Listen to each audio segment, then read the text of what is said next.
Boa noite a todos que estão chegando. Daqui a pouco, mais alguns minutos, a gente inicia aqui o nosso estudo. Boa noite a todos que estão chegando. Daqui a pouco, mais alguns minutos, a gente inicia aqui o nosso estudo. Boa noite a todos que estão chegando.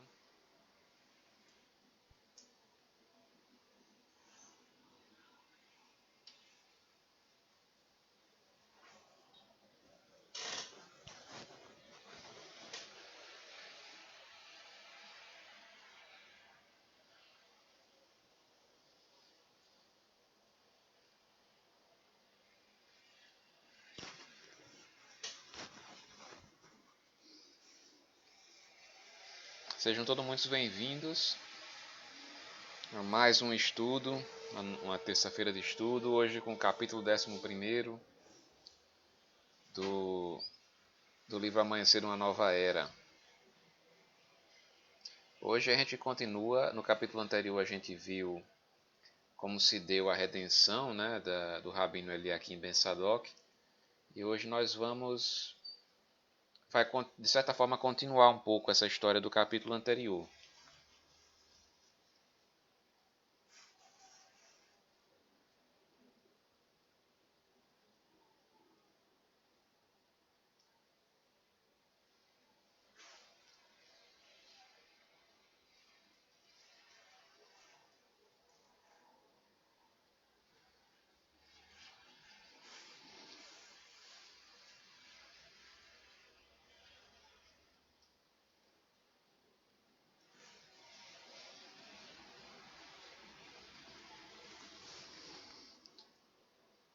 Espero que todos estejam bem, né?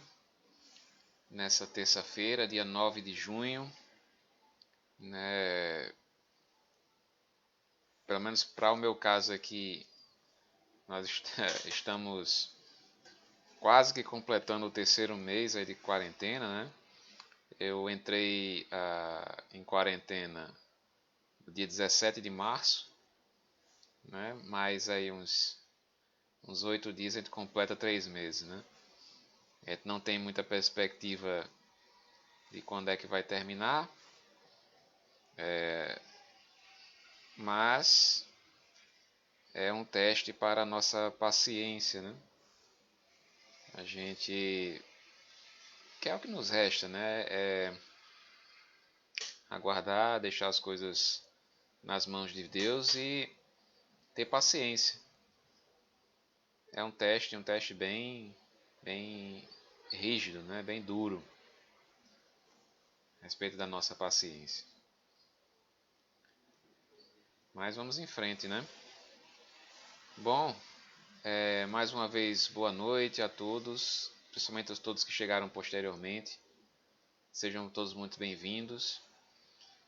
São 19h30, nós vamos iniciar, né, o nosso estudo da noite de hoje. Como sempre, né, como nós fazemos, sempre vamos começar com a nossa oração inicial, né? Começar com a nossa oração.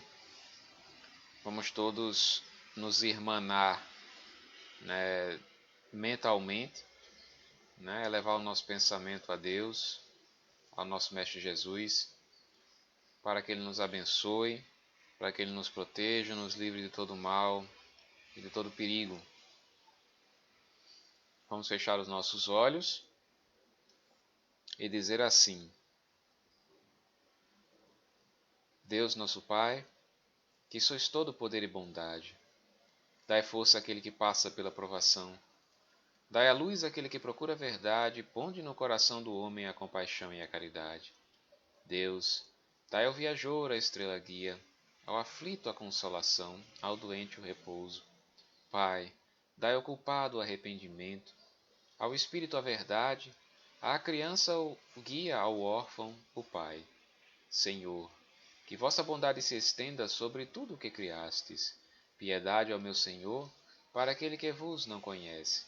Esperança para aquele que sofre.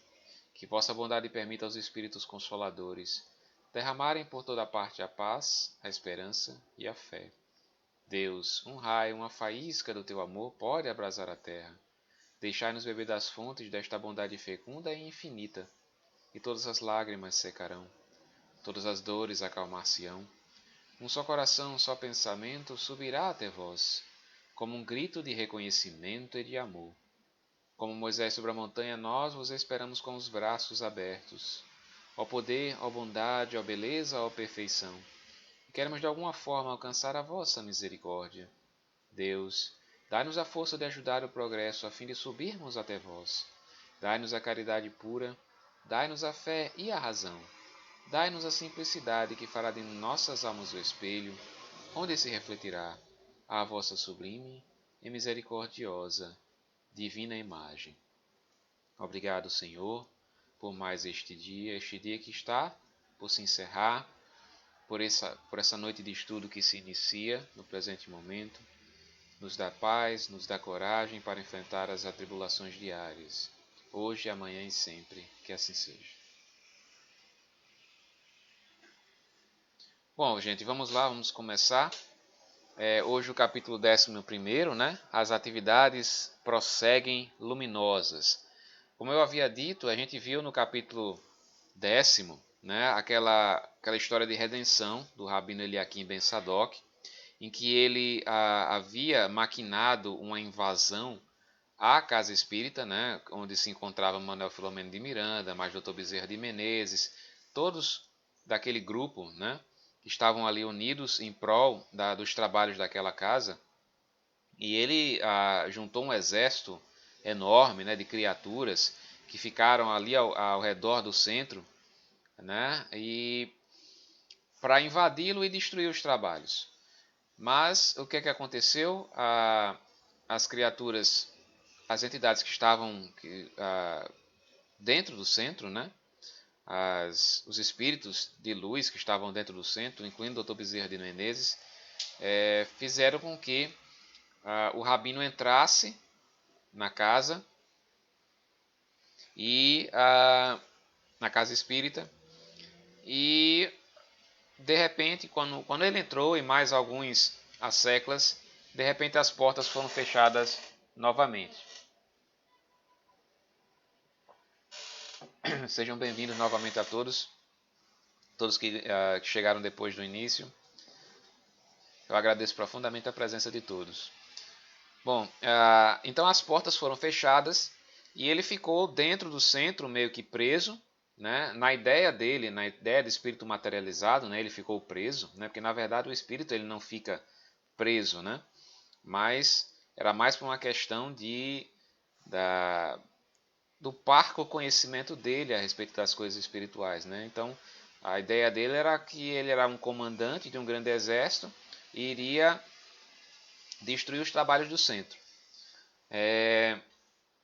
Bom, então ele entrou junto com alguns asseclas, os portões fecharam e de repente começaram a conversar com ele, e ele irredutível, sempre rememorando aquilo que fizeram com ele, né, que ele foi assassinado no período da Santa Inquisição, e desde aquele momento ele alimentou o seu ódio com relação ao cristianismo. Então o grande objetivo da vida dele era destruir o cristianismo, e isso nos últimos 400, 500 anos ele alimentou esse ódio. Então de repente veio uma luz do alto e chegou Francisco de Assis, que começou a conversar com ele, né? E enfim, conversou e mostrou as maravilhas de Deus, mas ele continuou irredutível. E de repente, então, quem apareceu no meio de uma faixa luminosa? A mãe dele. E no momento em que ela passou a conversar com ele, naquele momento ele já desabou, né? E, enfim, o amor maternal ali foi mais poderoso do que qualquer outra coisa. E naquele momento ele resolveu, então, caiu em prantos, ainda rememorando as coisas que aconteceram com ele, ainda rememorando tudo que se passou, né? Mas mesmo assim ele acordou, ele despertou para aquilo que estava acontecendo, né? Para a luta em glória que ele estava tendo ali. E ele foi encaminhado, né, junto, a mãe o levou para os campos doutrinários, para os hospitais espirituais, para que ele pudesse ser atendido, né? Mas que ficaram ali, ele foi encaminhado, né, para os hospitais espirituais e os campos doutrinários, mas ficaram ali alguns dos asseclas que entraram junto com ele, né, ainda dentro do centro da casa espírita. E é nesse momento que se inicia o capítulo 11. E diz assim: o cultivo de um sentimento destrutivo como o ódio, em quase 5 séculos, né, que era o caso do Rabino, condensa-se de tal forma no íntimo do espírito que palavra alguma consegue diluir. Torna-se necessária a força incoercível do amor sem limite para alterar a consolidação energética, que foi justamente o que aconteceu, né? O amor maternal fez isso com ele. Naquele momento, mais do que explicações e debates, tornava-se indispensável algo que o abalasse pela surpresa e encantamento, de tal forma que perdesse o controle da razão e dos propósitos infames acalentados por tanto tempo. Então a estratégia da espiritualidade foi justamente não tentar convencê-lo, né? Porque ele, no início ele estava irredutível, né? Ele havia alimentado um ódio por cerca de 500 anos, né? É muita coisa para se desfazer de uma hora para outra. Então a estratégia foi utilizar um elemento surpresa. E esse elemento surpresa foi justamente a mãe dele que apareceu naquele momento e conseguiu convencê-lo a sair daquela vida em que ele se encontrava ali, né? Então foi o que de mais poderoso se pôde utilizar naquele momento para convencer o rabino a parar com todo aquele estardalhaço, com toda aquela luta sem propósito, né, que ele já alimentava e construía durante tantos e tantos anos, né? E continua assim: as palavras de Francisco de Assis, envoltas na sua vibração de amor universal, tinham como objetivo criar o campo emocional para o reencontro ditoso. Então, Francisco de Assis, muito bem-vindo a todos, viu? Principalmente o pessoal, as pessoas que são de fora, estou vendo aqui de outros estados, até de fora do país. Muito bem-vindo, agradeço novamente. Bom, então, Francisco de Assis, ele naquele momento, ele não tinha como função ali convencer o rabino do que ele estava fazendo era equivocado, mas tão somente de criar um campo emocional, né? Ali um campo energético, as próprias palavras que, quando o capítulo anterior que narra isso, quando Francisco de Assis falava, eram fachos luminosos que saíam da boca, né, dele. E isso criou, transformou de certa forma o ambiente ali, para que justamente pudesse haver o reencontro dele com a mãe, né? Nenhum de nós possui esse poder sublime que ele alcançou pela abnegação e perfeita imitação de Jesus. Então, uma coisa bem interessante aqui, que diz que o Francisco de Assis, ele chegou num nível espiritual, né, que nenhuma das pessoas que estavam ali presentes, inclusive Dr. Bezerra de Menezes, ninguém ali tinha essa capacidade de modificação energética, né, do ambiente, como Francisco de Assis estava ali, né? E para nós vermos a beleza espiritual, a grandeza espiritual de Francisco de Assis, né?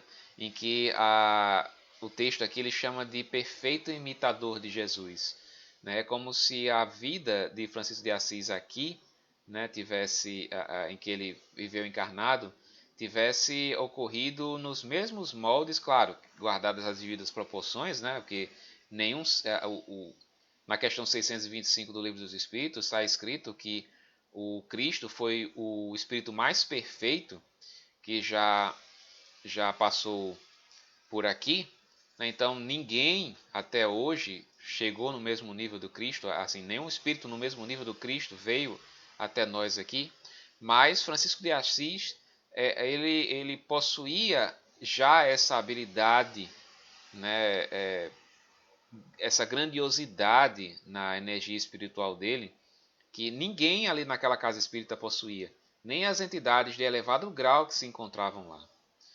Somente, e continua, somente quem é capaz de amar sem qualquer discriminação consegue alterar o roteiro desditoso daquele que se entrega à loucura e à dissipação. Então, Francisco de Assis ele conseguiu chegar a um patamar em que o amor dele pelas criaturas não tem nenhum tipo de distinção. Então ele chegou ali para conversar com o Rabino, mas amando-o, né? Assim como amava a todas as criaturas. Né? E esse é o objetivo nosso, né? Que um dia, quem sabe, a gente consiga, né? Mais cedo ou mais tarde, o amor incondicional a todas as criaturas. Né? Nós somos ainda muito pequenos, né? O nosso amor se restringe ainda muito ao nosso círculo familiar. Né? E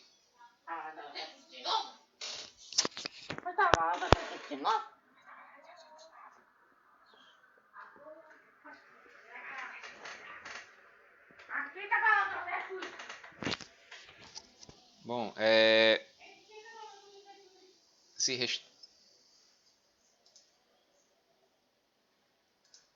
bom, o amor de Jesus era não tinha nenhum tipo de condição. Assim como, dependendo da proporção, né, que se consegue, né, se consegue imaginar, o Francisco de Assis ele estava mais ou menos nesse grau de amor incondicional. Né? Então ele continua aqui. Ele sabia que o revel não teria como retornar ao lado externo do edifício, desde que, a partir do momento em que se adentrou na sala, passou a beneficiar-se da psicosfera ambiente, desimpregnando-se a pouco e pouco das camadas constritoras e doentias que o asfixiavam e às quais se adaptara. Então,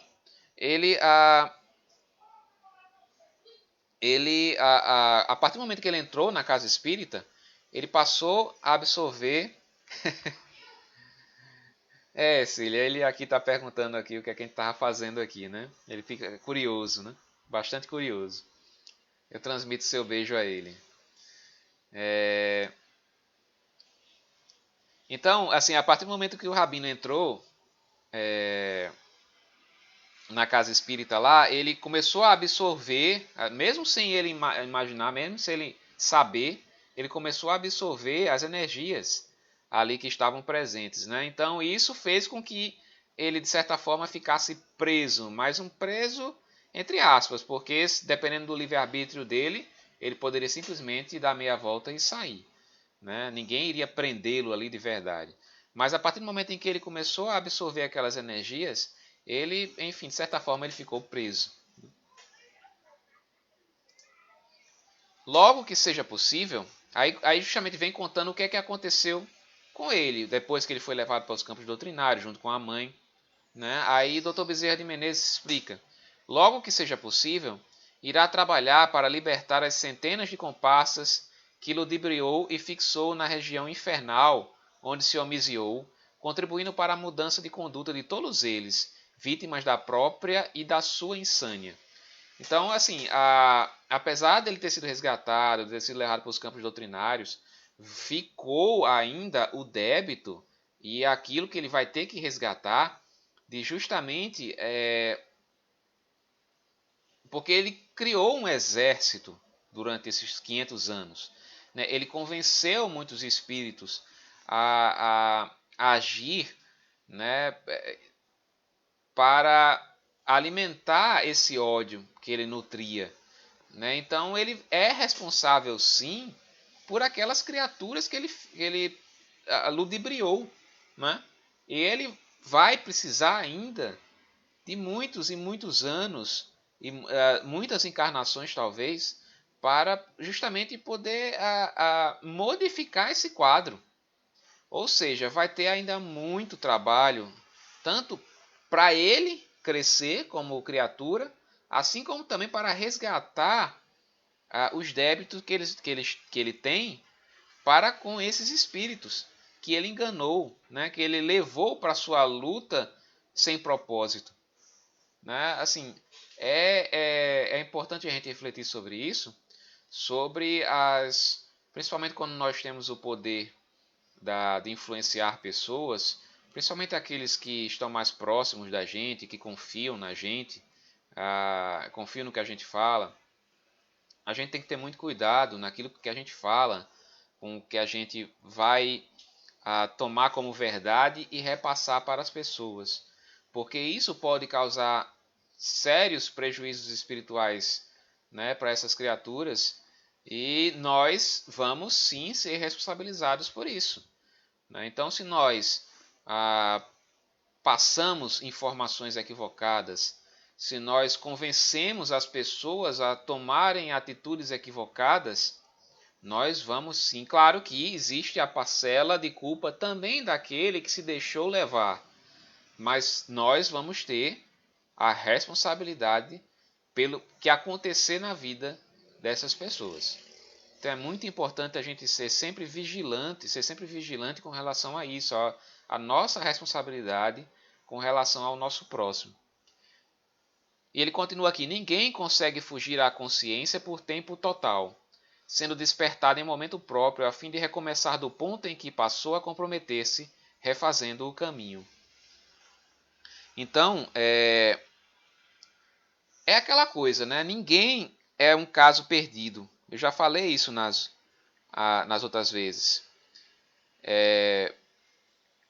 Todas as criaturas, um dia, elas vão despertar. Mesmo a pior das criaturas, mesmo aquelas que a gente olha, presta atenção hoje, né? Poxa, essa é uma criatura extremamente má, extremamente cruel. É uma criatura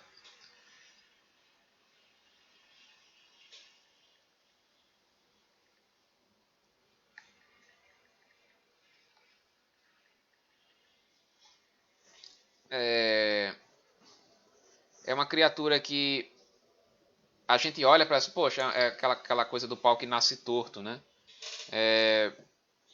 Nunca vai se endireitar? Vai sim. Todas as criaturas têm o caminho de todas as criaturas é o bem, é a evolução espiritual. Alguns vão mais rápido, outros vão mais devagar, né? Alguns escolhem caminhos mais retos, outros caminhos mais tortuosos, né? Mas sempre o objetivo vai ser o mesmo. Então, nós somos os únicos responsáveis pelo nosso próprio crescimento. Mas ninguém, como diz aqui, ninguém consegue fugir da consciência por um tempo total. Então, todas essas maldades que as criaturas cometem, fazem nas suas vidas, um dia elas vão despertar para isso. Um dia elas vão entender que o caminho era extremamente equivocado, né? E isso, Deus é muito sábio, né? É infinitamente sábio, é soberanamente sábio. E Ele dá o tempo necessário que for para as criaturas para que elas se possam modificar. E ao mesmo tempo em que isso ocorre, né, os elementos são postos ao lado. Né? Os elementos de despertamento estão ali, porque ninguém está só. Né? Ninguém pode se declarar abandonado por Deus, né? Nem pelos espíritos de luz, nem pelos seus mentores espirituais. Todos nós temos a ajuda e as ajudas estão ali à nossa frente. O problema é que muitas vezes nós não conseguimos enxergar, né? Pela nossa pequenez, pelo nosso orgulho, pelo nosso egoísmo, pela nossa vaidade. Né? Então, mas os elementos, o auxílio, ele é dado a todos, indistintamente. Bom, vai ser demonstrado a ele também, lá nos campos doutrinários, né, ao Rabino, que a perseguição e a morte infames de que foi vítima, né, como eu disse, ele foi assassinado na Santa Inquisição, tem suas raízes nos longínquos dias em que, ao lado de Elias, às margens do córrego Quizon, passou a fio da espada os adoradores de Baal, com ímpar crueldade e raiva. Então é uma coisa interessante, né? Ele nutriu esse ódio todo por conta do assassinato dele na Santa Inquisição. Só que esse momento em que ele viveu já era resquício, resgate daquilo que ele cometeu ainda na época de Elias, do profeta Elias, em que conta a história que o profeta Elias se encontrou com os adoradores de Baal, que no caso eram Deus, né? Tinham esses adoradores, e fez um desafio a eles, né? Pediu para matarem um carneiro e colocarem no altar, né? Um carneiro era um porco, acho que era um carneiro. E pediu, ora, vocês, se o seu Deus Baal é tão poderoso, faça com que caia um raio do céu, um fogo do céu, para que possa queimar este carneiro que está no altar. E de repente os adoradores de Baal começaram a fazer aqueles rituais, começaram a chamar por Baal, e nada aconteceu. Foi quando Elias pediu a Deus, né, que descesse o fogo do céu para queimar aquele animal que estava ali no altar, e de repente o fogo veio e queimou, né? E de repente, por conta disso, porque ele conseguiu provar, né, que o Deus dele era o Deus verdadeiro, ele simplesmente prendeu a todos os adoradores de Baal e cortou a cabeça de todos eles, como diz aqui, com ímpar crueldade e raiva. E o rabino Eliaquim ben Sadoc estava presente naquele momento. E foi por isso que ele teve que resgatar com o assassinato na Santa Inquisição, né? Então, nada acontece sem que se encontre encadeado a fatores precedentes. Toda vítima é em si mesma um algoz em recuperação ante os divinos códigos. Então, ninguém é vítima por acaso, se ninguém passa nada por acaso. Porque se nós fôssemos pensar assim, Deus seria injusto. Como é que ele, um pai amoroso, bom, né, que ama indistintamente e incondicionalmente a todos os seus filhos, vai fazer com que eles passem por situações, por adversidades, sem nenhum propósito, sem significado, sem nada, apenas por um mero capricho divino? Mas não, tudo que nós sofremos de sofrimento, de dores, né, tem resgates no passado, né? Isso se referindo mais propriamente às expiações, né, que são resgates do passado. Diferentemente das provas, que são os testes que nos são colocados nas nossas encarnações, né, para testar as nossas virtudes, né, nossa paciência, nossa tolerância e tudo aquilo que a gente tem que alimentar nesse momento que nós estamos encarnados, né? Então, nada acontece por acaso, nenhum sofrimento, nenhuma dor acontece por acaso. Como ele diz aqui, toda vítima foi uma vez o algoz, né? Principalmente quando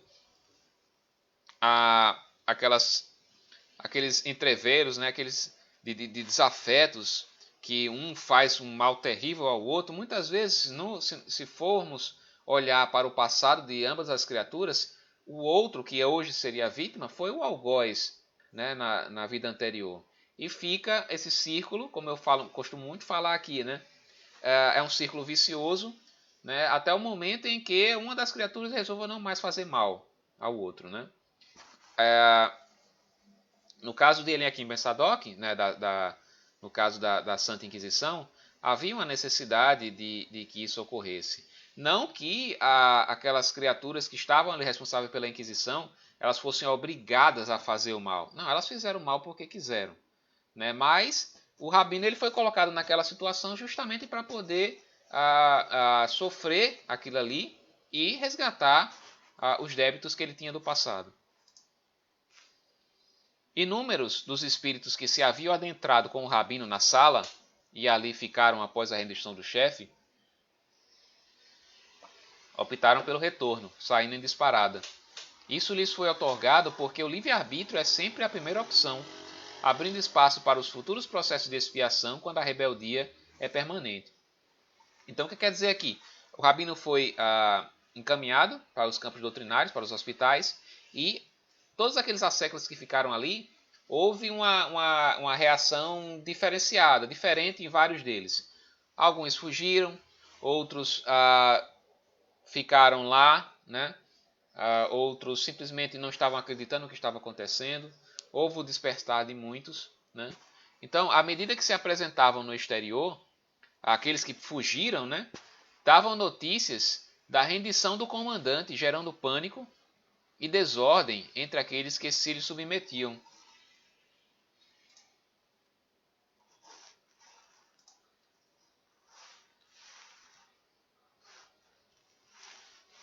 Vocês continuam me ouvindo? Caiu aqui.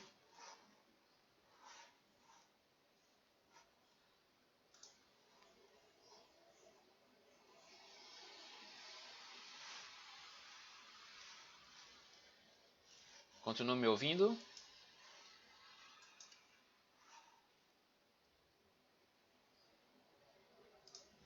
Aqui teve a imagem caiu aqui para mim, mas já que vocês estão ouvindo, pois bem. Então, aqueles que fugiram, que estavam lá dentro da casa espírita e fugiram, eles começaram a sair em disparada e começaram a contar, né? E eles estavam sem acreditar, sem acreditar no que estava acontecendo. Ora, o comandante deles, né,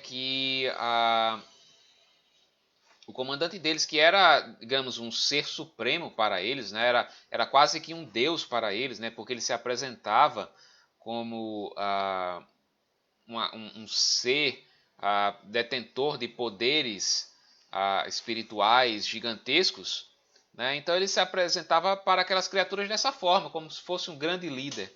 E de repente eles passaram a não acreditar. O que é que aconteceu? O nosso comandante simplesmente caiu, né? Aí gerou pânico, gerou desordem, né? Enfim, e fugiram. Fugiram simplesmente sem acreditar naquilo que estava acontecendo. Alguns mais audaciosos, sabendo-se livres do domínio terrível do sicário, fugiram em busca do próprio destino, enquanto outros retornaram às furnas de onde provieram. Então, alguns fugiram para outros lugares e outros simplesmente voltaram para aquele local onde o rabino os mantinha lá, né? Então, para você ver como as reações das criaturas são as mais diversas, né? Alguns começaram a despertar, começaram a chorar, começaram a cair em si pelo que estavam fazendo. Outros simplesmente fugiram dali e fugiram também do local onde para outro lugar que não fosse o local de onde eles vieram. E um terceiro grupo simplesmente voltaram para o quartel-general, digamos assim, de onde eles vieram, né? Assim, é o livre-arbítrio, né? É o livre-arbítrio que é sempre, como diz aqui, é sempre a primeira opção. Ninguém obrigou a eles a ficarem lá dentro, ninguém os prendeu lá dentro. Simplesmente que é assim que age Deus, né? E o nosso Mestre Jesus, eles agem assim, eles agem com paciência, esperando o despertar das criaturas. Jamais vai haver uma obrigatoriedade de conversão, digamos assim, de despertamento. As pessoas vão porque querem, né? Existe uma cena no livro Obreiros da Vida Eterna em que André Luiz ele visita um local bem trevoso mesmo, das zonas trevosas, em que ele vê vários espíritos sendo castigados, né? E por outros guardiões que ficavam ali, era como estavam sendo chicoteados, na verdade, né? Como se fossem escravos. Isso no mundo espiritual, nas zonas trevosas espirituais. E ele se questiona, mas por que que nós não ajudamos aqui, não fazemos uma força-tarefa e ajudamos essas criaturas a fugirem? Né? Aí, na verdade, na época, o mentor que ele estava acompanhado disse que não tinha como fazer isso porque dependia do livre-arbítrio das criaturas. Muitas delas estavam ali porque queriam, mesmo sofrendo aquelas agruras ali, mesmo sendo escravizados por aquelas entidades, mas eles estavam ali porque, enfim, achavam que só mereciam aquilo ali era o mundo deles. Né? E a mesma coisa aconteceu aqui na Casa Espírita. Aqueles que quiseram ficar, né, que quiseram despertar, assim como aconteceu com o Rabino, eles teriam a ajuda, teriam o auxílio necessário. Aqueles que quiseram fugir, quiseram ir embora, também a porta estava aberta, né? Com a área em derredor da sociedade quase deserta dos membros das hostes do mal, observamos a densidade da psicosfera doentia e das formas de pensamento incontáveis que pairavam na região em que estiveram por pouco tempo. As suas emanações psíquicas e as exteriorizações emocionais grosseiras deram lugar a uma nuvem sombria, na qual permaneciam as exclamações de ódio, os gemidos e as aberrações que os tipificavam. Então, o interessante aqui é que ele diz o seguinte, que olhou para a área externa da casa e não havia mais, estava quase, tem pouquíssimos espíritos ainda ali, mas a energia que eles emanaram ficou, né? E ficou de uma forma que transformou a imagem, o cenário ali ao redor da casa espírita, em um local como se fosse um local sombrio, né, de sofrimento e de dor. A gente vê isso também num livro de André Luiz, que também é no livro Os Mensageiros, em que quando ele vai visitar a casa de auxílio de Frei Fabiano, ele se espanta porque eles atravessam um vale, né? Um vale terrível, né? Com aquelas, ele até descreve o cenário, né? Como se fosse um local de filme mesmo, né? É tudo escuro, as árvores retorcidas, lama, sons estranhos de criaturas que se ouvia aqui e acolá. E a casa de Frei Fabiano ficava justamente nesse local, né, que era uma casa de auxílio, era um hospital espiritual. E ele se espantou porque assim que adentrou a casa, né, que no caso era como se fosse um castelo, o cenário mudou completamente, tudo ficou verdejante, o céu ficou azul, o sol ficou brilhante. E ele se questionou, mas por que isso? Mas porque justamente as criaturas que estavam ali do lado de fora, né, criaram, através do seu fluido, do seu pensamento, criaram aquele cenário terrível, assombroso. Né? E a mesma coisa aconteceu aqui. Essas criaturas ficaram ali ao redor com a ideia de invadir o centro e como elas tinham uma energia extremamente deletéria, elas transformaram o cenário ao redor. Mas aí o que passou a acontecer? Começou-se a fazer um trabalho de limpeza do ambiente. O trabalho de preservação do ambiente é de alta relevância para as atividades espirituais, que neles se devem operar como é compreensível. As nossas atividades realizadas sob condições especiais, na área dos fluidos e da energia, para que alcancem o êxito desejado, estão submetidas a muitas condições e circunstâncias, entre os quais a da higiene local. Então ele traz aqui a ideia da higienização do ambiente, higienização das energias, dos fluidos ali ao redor. Por isso que numa casa espírita, né, os mentores e entidades que a espiritualidade que toma conta da casa, ela trabalha incessantemente o dia inteiro, principalmente nos dias de reuniões, mas também nos outros dias, para justamente manter aquele ambiente livre de energias deletérias, para justamente que ali se possa realizar um trabalho melhor, um trabalho mais eficiente, um trabalho mais bem feito. Então, se nós queremos que nossos lares, ou os nossos locais de trabalho, ou mesmo os locais das nossas casas espíritas, sejam locais de cura, locais de paz, de tranquilidade, nós temos que higienizar o ambiente espiritual. E para higienizar esse ambiente é mudarmos os nossos pensamentos, mudarmos os nossos hábitos. Né? A nossa casa lá tem uns avisos, né? Que fala que há muitos anos que se fala isso, né? Evitar nos dias de reunião, evitar fumo, evitar carne vermelha, evitar pensamentos ruins, evitar brigas, evitar confusões, que é para justamente quando nós chegarmos na casa espírita, não trazermos aquela energia deletéria que a gente costuma muitas vezes levar conosco, né? Então, todo pensamento é energia, né? E nós conseguimos modificar aquilo que está ao nosso redor através do pensamento. E no caso do mundo espiritual, a coisa vai mais além, como eu falei, por conta que há uma construção fluídica, né, do cenário que os espíritos vivem por conta dos pensamentos. Então, quando nós vemos o umbral, né, retratado, principalmente nos filmes, nos livros, como aquele momento, aquele cenário sombrio, como se fosse um filme de terror de verdade, é porque as criaturas que ali habitam criaram este cenário através do seu próprio pensamento.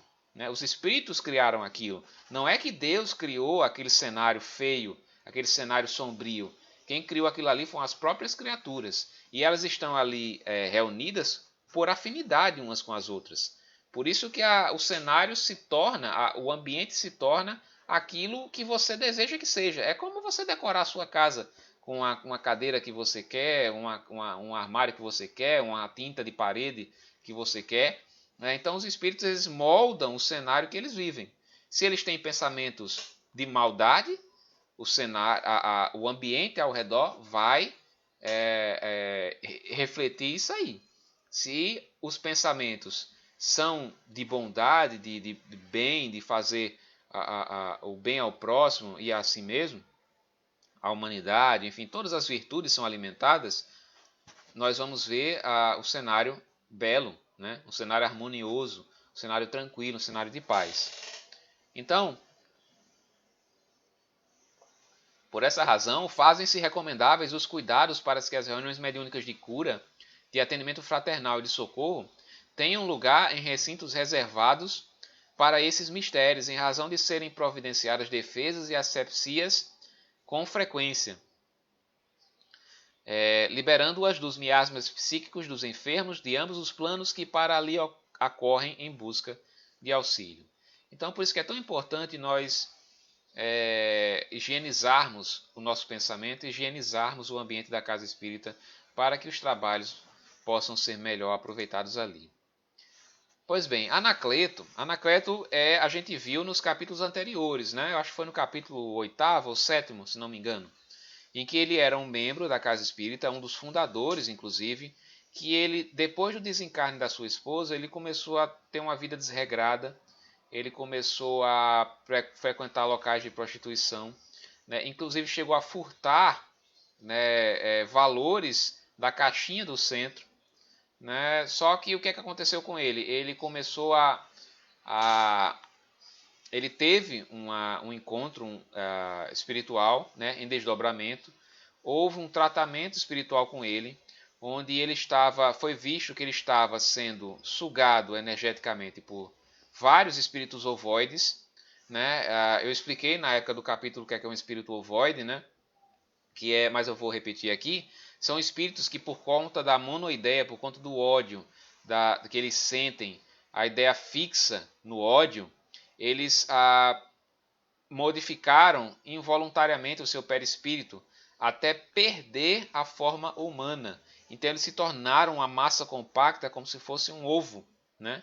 Mas são seres humanos. Só que o formato do perispírito deles é um formato de ovo, um formato ovoide, né?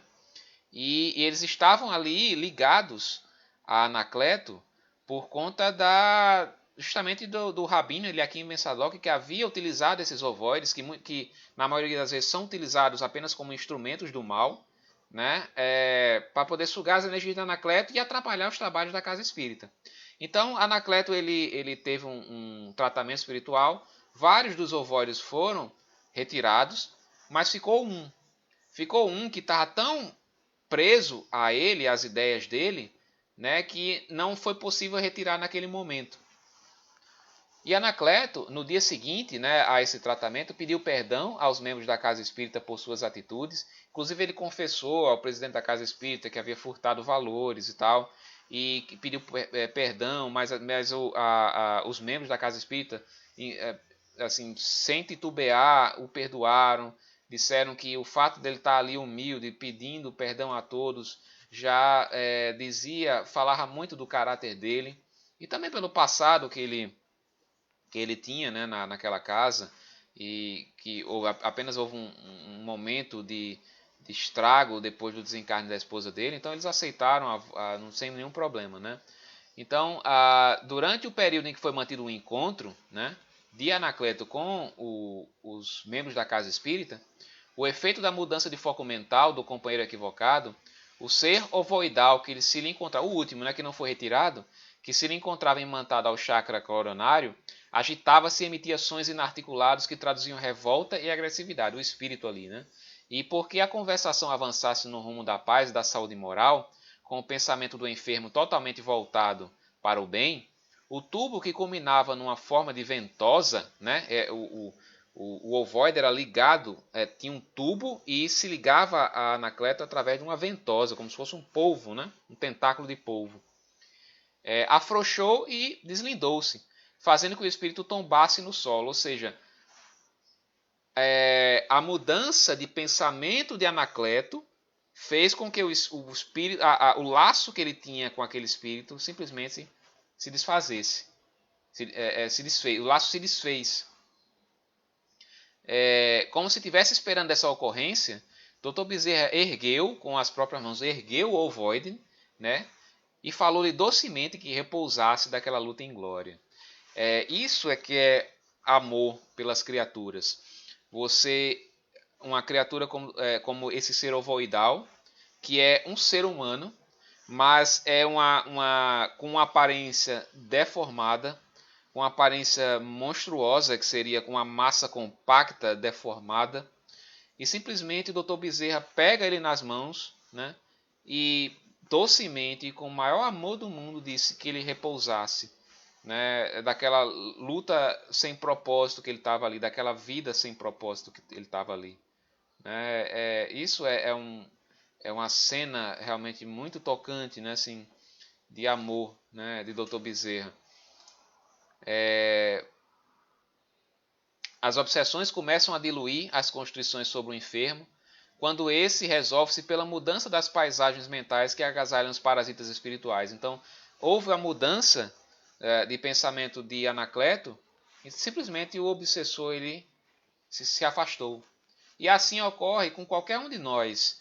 Em vez de nós estarmos pedindo para que nossos guias e mentores espirituais afastem, expulsem os obsessores das nossas vidas, é muito mais eficiente, muito mais tranquilo nós mudarmos as nossas atitudes, mudarmos os nossos pensamentos, que esses espíritos, naturalmente, eles vão se afastar.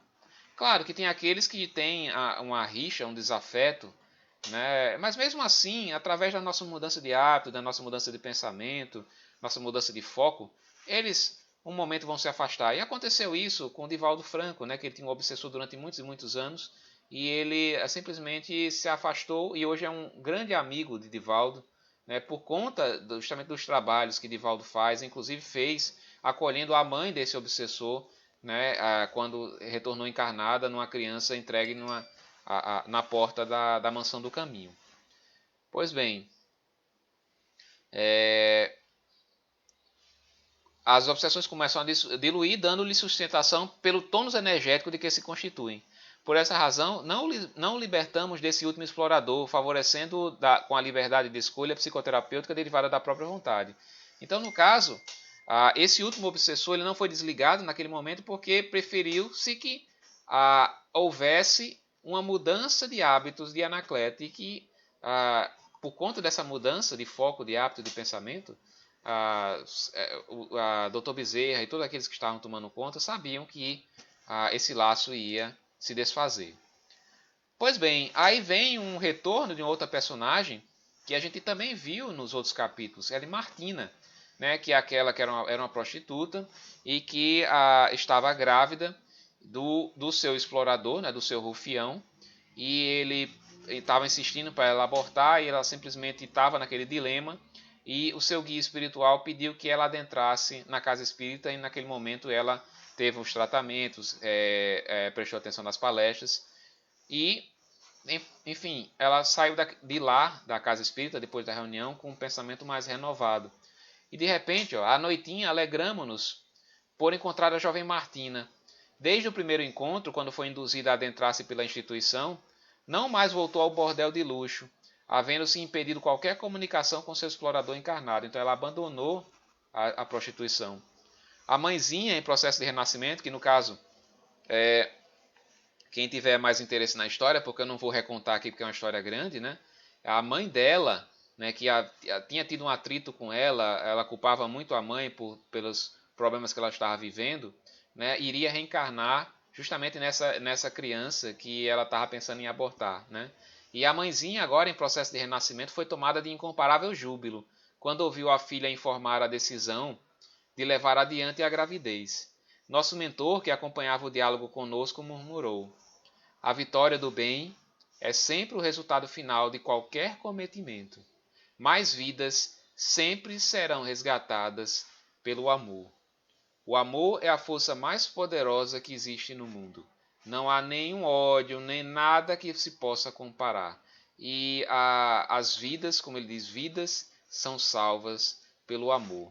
O amor que é algo que nós devemos alimentar.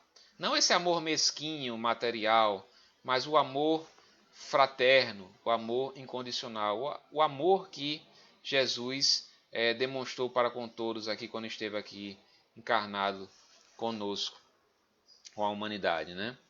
Bom, gente, esse é o capítulo, ele se encerra aqui. Eu gostaria de agradecer mais uma vez a todos a presença. Hoje batemos um número bem interessante de pessoas aqui. Eu acho que é o maior número de pessoas ouvindo o estudo desde que a gente começou a fazer essa série aqui. Eu agradeço as pessoas que ficaram até esse momento, né? Espero que tenha sido claro, espero que tenha sido interessante.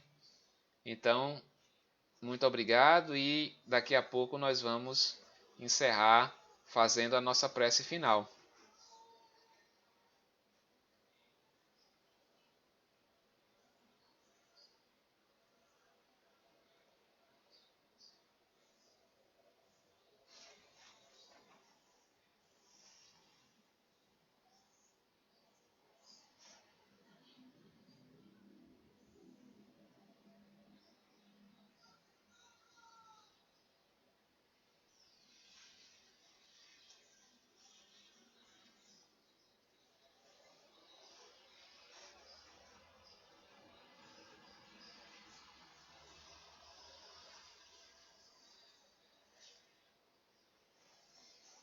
Então, gente, pelo adiantado na hora, né? Vamos encerrar com a nossa prece final. Vamos todos, como nós sempre fazemos, nós sempre pedimos, né?